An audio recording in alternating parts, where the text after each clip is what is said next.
Do you see these dark circles? Yeah, these are from binging all 4 seasons of Stranger Things, so you don't have to. So grab your Eggos, turn off your Christmas lights, and let's time travel through the entire Hawkins multiverse of trauma. This recap is powered by caffeine, paranoia, and one suspiciously government-branded waffle. It all begins in 1959 in a quiet American suburb that should have been boring, but of course, this is Hawkins. Meet Victor Creel, war veteran, family man, and soon-to-be cursed homeowner. He moves in with his wife, Virginia, and 2 kids, Alice and Henry. The house? Yeah, it's haunted before haunted was trending. Suddenly, lights flicker, animals die, and by dinner one night, his wife and daughter are floating midair, men dead. Victor survives, but gets blamed for the murders and locked up in Penhurst Asylum. Turns out, it wasn't demons, it was Henry. The sweet little boy, secretly the neighborhood's first psychic sociopath. He saw the world as corrupt and wanted to quote-unquote fix it by destroying it. Kid logic, but make it deadly. Enter Dr. Martin Brenner. White coat, icy stare, the kind of guy who calls human testing career development. He finds Henry Creel, realizes the kid has god-tier telepathic powers, and decides, cool, let's chip him like a lab rat. So Brenner installs a suppression chip in Henry's neck to control his powers. That's parenting, I guess. With Henry contained, Brenner starts Project Indigo, his attempt to mass-produce more Henrys. Meanwhile, in the 1960s, the US government is knee-deep in MKUltra, those real CIA mind control experiments. Brenner recruits test subjects, including Terry Ives, who doesn't know she's signing up for psychic daycare. Through MKUltra, Terry gets dosed, pregnant, and her baby, yep, that's 11, is born with powers. Brenner kidnaps the baby in 1971, wipes Terry's memory, and races little Al as one of the lab's numbers. By 1979, Henry, now Brenner's obedient orderly, is working with the child test subjects. So in 79, Henry befriends 11, tiny, buzzcut, bleeding nose absolute icon. He manipulates her into removing that chip. Big mistake. Henry's free. He murders everyone in the lab. Children, staff, the works. Total psychic massacre. But when he turns on 11, she outpowers him, literally melts his face off and launches him into another dimension. That's how Vecna is born.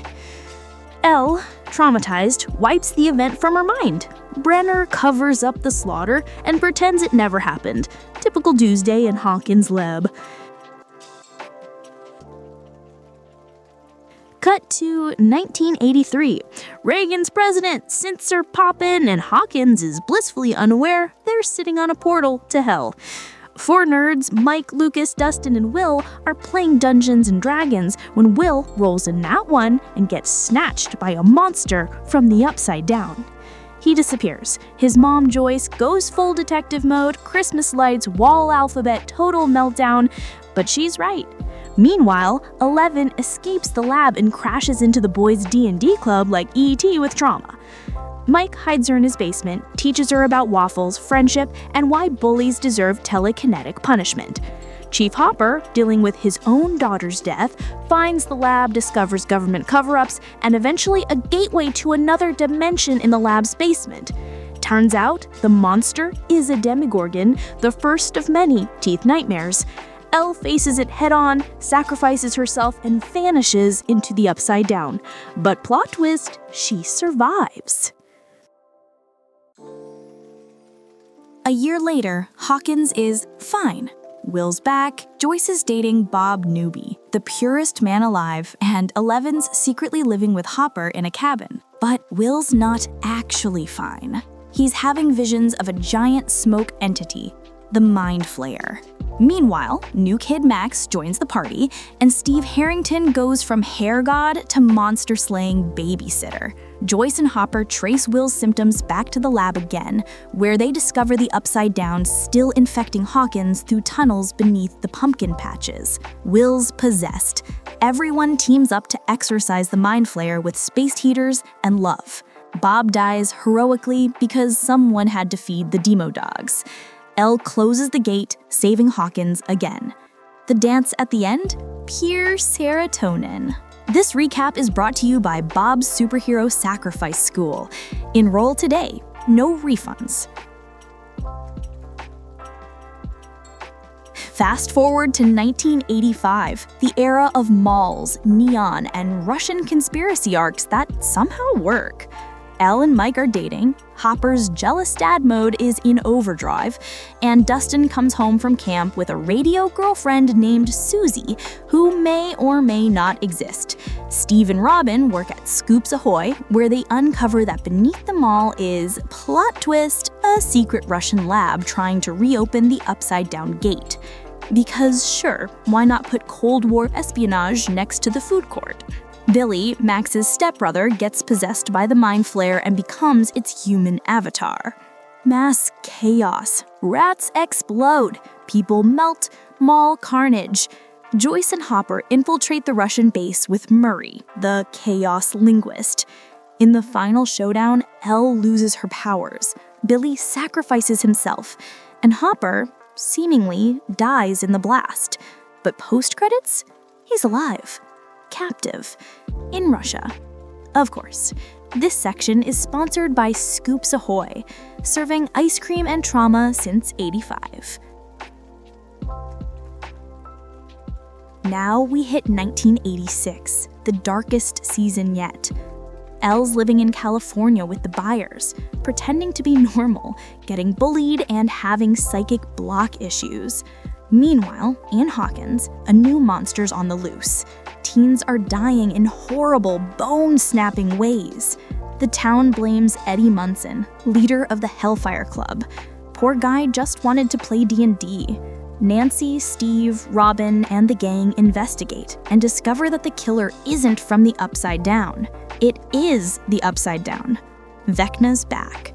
Max becomes his main target, haunted by guilt over Billy's death.